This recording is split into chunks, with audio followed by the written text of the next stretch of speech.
Afrodeities. Time from Band 3. Here's a question that should stop you cold.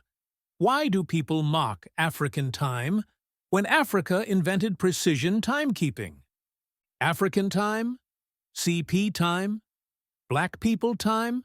Treated as jokes, excuses, cultural failure. This framing is not merely dismissive. It is historically inverted. The reversal. African time was not loose. It was exacting. It was not casual. It was engineered. It was not symbolic. It was operational. African time is Nile time. And Nile time was among the most sophisticated chronometric systems ever developed. Modernity lost access to it, then laughed at what it no longer understood. African time was abandoned, not surpassed. Time before the clock. Industrial modernity treats time as divisible, universal, exchangeable. Minutes are equal everywhere. Hours are portable. Time can be sold, hoarded, wasted. African temporal systems did not begin from this premise. Across African civilizations, time was relational rather than absolute, cyclical rather than linear, ecological rather than mechanical, consequential rather than extractive. Time was measured by what needed to happen, not by an abstract grid imposed in advance. Seasons, tides, migrations, rituals, labor cycles, governance assemblies structured temporal awareness. Precision existed, but it was embedded in systems, not displayed on wrists. Nile time. Instrumented precision. If African time is dismissed as imprecise, Nile time destroys that claim entirely. This was not passive sky watching.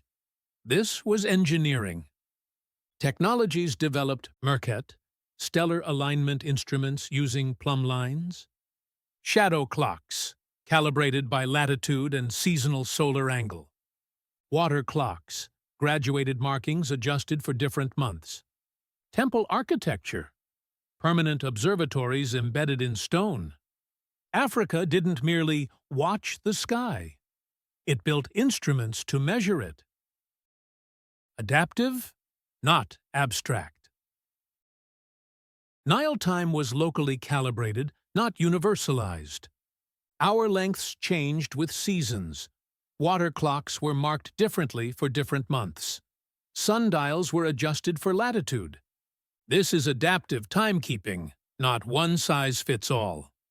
Europe's later mechanical clocks enforced uniform hours, ignored seasonal variance, prioritized administrative convenience over ecological reality.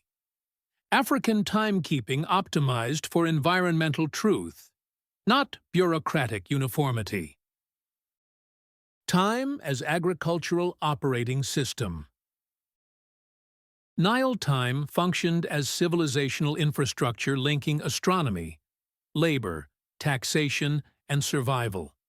It governed planting windows, taxation cycles, labor rotation, grain storage, famine prediction.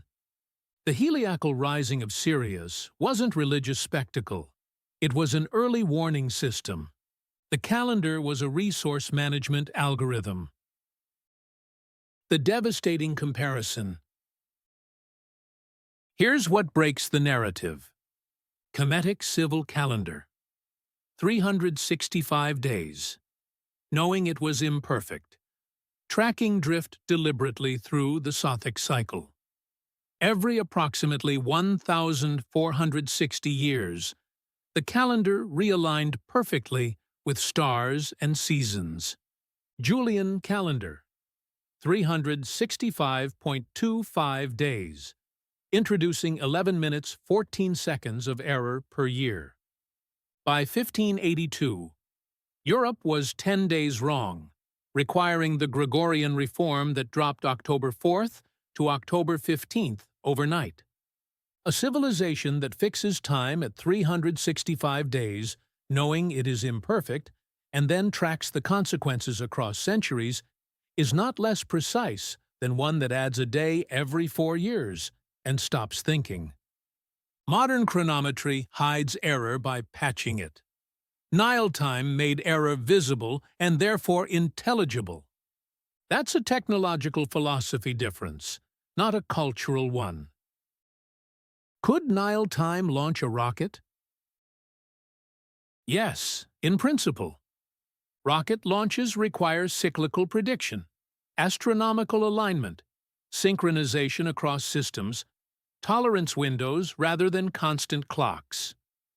Nile time already operated on these exact principles.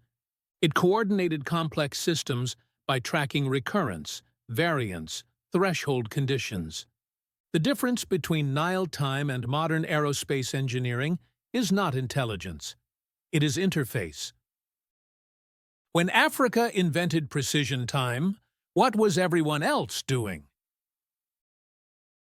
Europe, 3000 to 2000 BCE. Stonehenge. Monumental markers, not chronometric systems.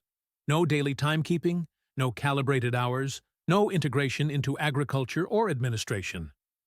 China. Court-centered astronomy, not ecologically synchronized like Nile time. Mesoamerica. Extraordinary cosmic modeling, but primarily ritual and cosmological. Most ancient cultures marked time. Africa engineered time. Only in Africa do we see daily, seasonal, and multi-year time integrated. Instruments calibrated to ecological reality, time governing labor, food, taxation, survival. Time across Africa. Plural intelligence. Kemet wasn't anomalous. It was one node in much wider African temporal intelligence. West Africa, event-based, task-bound time. When the market turns, after the yams, before the rains. Obligations were precise. Sequence mattered more than duration. Sahelian Africa, dual calendrical mastery. Timbuktu scholars operated comfortably in multiple temporal systems at once. Islamic lunar calendars for ritual, indigenous seasonal calendars for agriculture and trade. East Africa, stellar, pastoral, migratory time.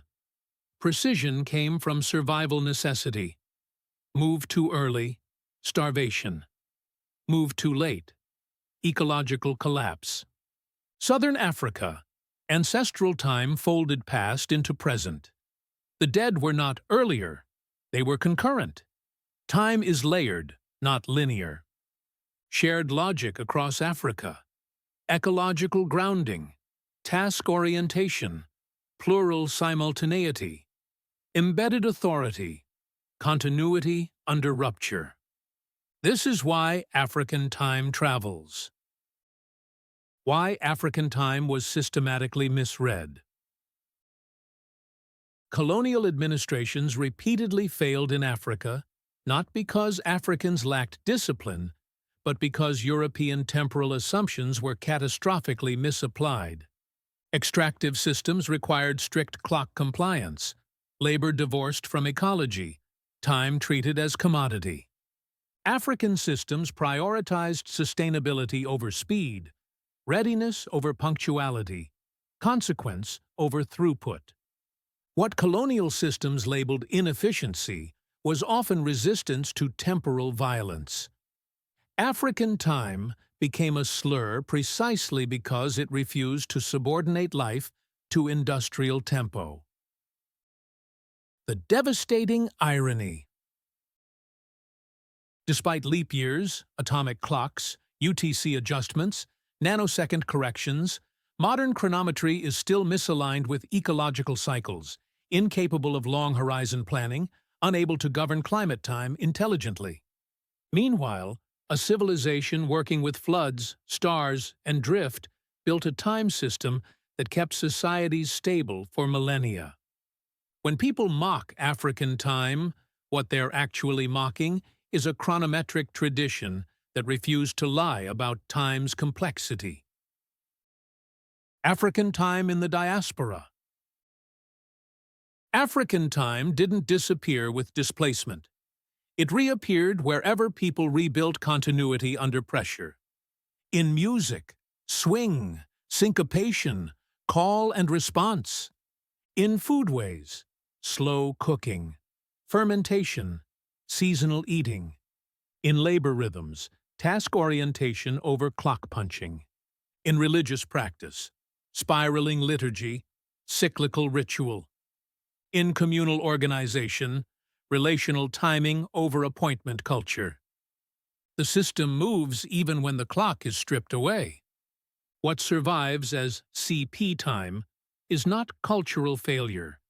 It is civilizational residue, the ghost of a temporal intelligence that refused to die. What was lost? Had Nile time been studied rather than erased, modern science would have inherited an ecological chronometry capable of governing climate response, food systems, and long-duration planning with far greater intelligence than extractive clock time allows. This is not romantic loss. This is a missed technological trajectory. We abandoned adaptive, error-aware, ecologically grounded time in favor of mechanized abstraction. And we are now desperately trying to rebuild what Nile time already knew. That time must answer to land, not ledger. The epoch question. If we counted from Kemetic state formation, approximately 3100 BCE, we would be in year approximately 5125 of the Kemetic civilizational era. Not mystical, conservative. The question is not whether African time was accurate. The question is why a civilization that understood drift, cycles, and celestial return was forced to live inside a calendar that pretends time began 2,000 years ago. Western time asks, what moment ruptured the world? African time asks, what cycles sustain it? One counts from interruption. The other counts from continuity. The final truth. African time is not lateness. It is Nile time misremembered, a civilizational science of precision, synchronization, and survivability that modernity abandoned before it learned how to read it. Africa did not lack clocks. It rejected the idea that time exists independently of life. Kemet shows instrumented precision. The rest of Africa shows distributed intelligence. Together, they form a complete temporal civilization. And when you understand that, you understand why we're still here. This work is part of the Bridgeworks, an original civilizational framework developed by Chinenye Egbuna Ikwemesi within Afrodeities, a restorative and corrective project making pre-colonial African history legible while teaching the same encoded knowledge, cultures, and practices across the diaspora. The goal is to demonstrate the power and sophistication of African civilizational architecture, how knowledge was archived, transmitted, and preserved across time and rupture. Afrodeities exists to prove that African memory systems were not primitive. They were engineered for survival, and they worked.